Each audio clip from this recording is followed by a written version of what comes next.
Pouquíssimas fanbases foram feitas de otário mais vezes do que a de Ragnarok Online, porque existe um único grupo de pessoas que ainda se importa com a franquia, e eu não estou falando dos desenvolvedores, dos detentores dos direitos autorais, não, eu tô falando de brasileiros que querem reviver a sua adolescência do início dos anos 2000, e eu estou aqui hoje para mais uma vez ser feito de otário, porque como todo bom brasileiro que quer reviver sua adolescência do início dos anos 2000, eu não consigo não ficar empolgado quando a Gravity fala que tá fazendo um novo jogo Ragnarok.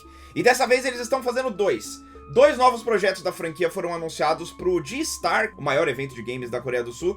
Um deles, francamente, já teve uma tonelada desse, daqui a pouco a gente fala sobre isso, inclusive. Mas um dos jogos, Ragnarok 3, pegou no coração, cara. Será que agora vai? Pra quem não se lembra, Ragnarok Online foi um MMORPG coreano que foi extremamente formativo pro público brasileiro. Ele foi um dos maiores sucessos nos anos 2000 por aqui, no começo da cultura do jogo online no computador, no auge das lan houses. Foi um jogo que marcou uma geração inteira ali e até hoje, cara, eu tenho amigos de infância que até hoje jogam em servidor privado de Ragnarok Online pra tentar reviver aquela época, porque era um título que dava uma liberdade enorme pro jogador. Uma coisa que MMORPG acabou perdendo, né? O Ragnarok Online, você era jogado naquele mundo e, cara, ninguém falava pra onde você tinha que ir, onde você tem que treinar, onde você pega tal item. Não, mano, só vai. Boa sorte. E isso naquela época era extremamente apetitoso, porque a gente tinha tempo. A gente era adolescente, a gente queria grindar, a gente queria explorar a fronteira com os nossos amigos, ficar lá morgando na frente dos mercadores, vendendo itenzinhos lotados. Era muito legal, era uma experiência muito única, com visuais muito estilosos, com uma trilha sonora fantástica. Enfim, é um jogo que criou uma paixão em uma geração inteira de jogadores. Mas apesar desse sucesso regional, que o jogo foi muito bem aqui no Brasil e no Sudeste Asiático, o Ragnarok não conseguiu fazer com que o seu estúdio, a Gravity, subisse de nível. Isso porque quando o jogo chegou a esses mercados, já tinha rolado lá na Coreia um monte de treta, eles tiveram que vender o estúdio, o dinheiro acabou, o jogo não tinha feito sucesso inicialmente, aí eles tiveram que cortar muitas das funções que eram planejadas para a versão original do jogo.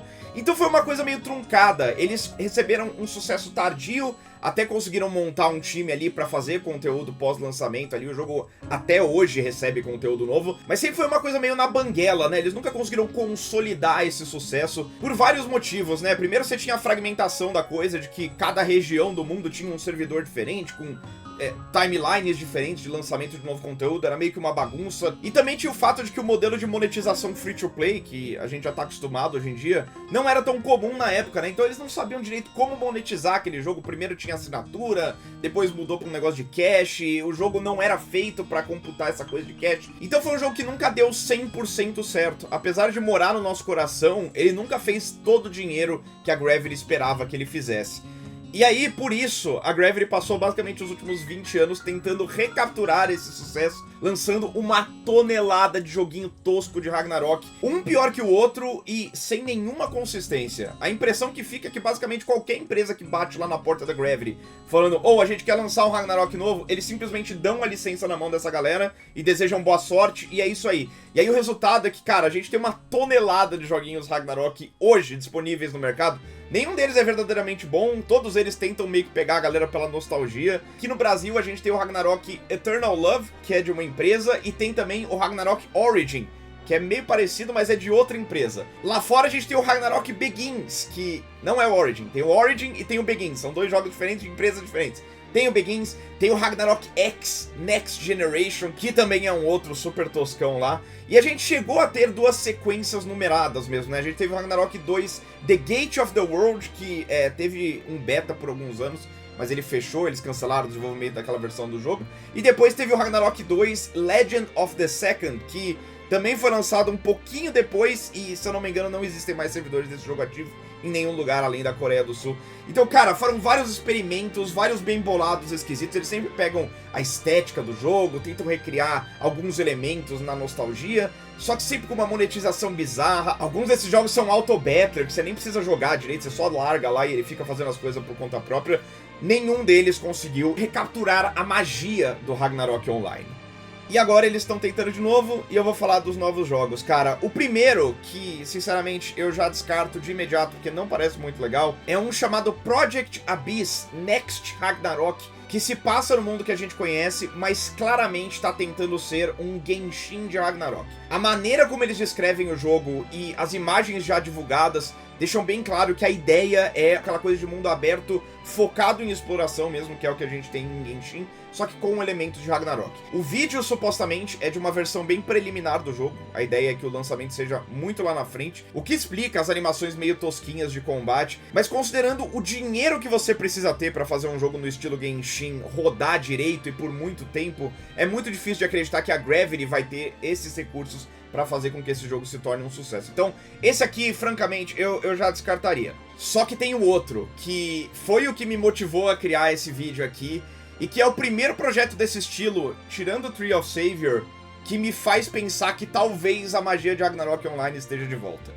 Eu tô falando de Ragnarok 3, esse projeto que parece utilizar exatamente os sprites do jogo original, só que com animações com mais frames, então fica mais fluido, e uma câmera mais distante. Mas a estética do jogo é exatamente o que eu quero, velho. Essa mistura entre o moderno e os elementos clássicos do jogo que a gente curtia lá atrás. Esses sprites são basicamente imbatíveis no gênero, né? Só que a minha animação vai além da estética, cara, porque o jogo tá prometendo algumas coisas como um sistema refinado de progressão de classes, que é uma coisa que a versão atual de Ragnarok Online precisa urgentemente. Um foco em batalhas PVP gigantescas. Eles falam, por exemplo, que eles estão planejando um sistema parecido com a Guerra do Imperium, que vai colocar guildas de até 120 pessoas pra se enfrentar, então batalhas com 240 jogadores de uma vez só, que é loucura. Um sistema expandido de comunicação entre jogadores, então mais funções sociais, que é uma coisa que falta nesses joguinhos de celular de Ragnarok recentes, porque são experiências MMORPG apenas no papel, porque você tá basicamente jogando sozinho ali, os outros jogadores só passam por você, né? É uma coisa meio solitária no ambiente online, e o fato deles estarem focando em experiência social também me dá uma animada ali. E por fim, um sistema de trocas interno, como tinha com os mercadores no Ragnarok original, que é uma coisa que dá a entender que talvez eles não estejam focando completamente naquela coisa do pay to win que existe nesses outros joguinhos Ragnarok mais recentes. E cara, eu sei, né, é um jogo de celular, apesar de tudo ainda é um jogo de celular, dá pra ver a UI lá, né, com os botões digitais, mas essa é a realidade do mercado hoje em dia, né, principalmente lá na Ásia, cara. Coreano vai fazer jogo pra celular, mas aí você vai falar, ai, nossa, eu não quero jogar jogo de celular. Cara, Genshin, Honkai são jogos de celular, né, principalmente de celular. A maior parte do público desses títulos está no celular, e isso não é impeditivo para que eles sejam bons jogos. Então, isso não é o suficiente para eu descartar, mas obviamente o histórico é terrível, né? Como a gente já falou aqui, já deve ter tido mais de 10 sequências fracassadas de Ragnarok, então não dá pra ficar cegamente hypado pro Ragnarok 3.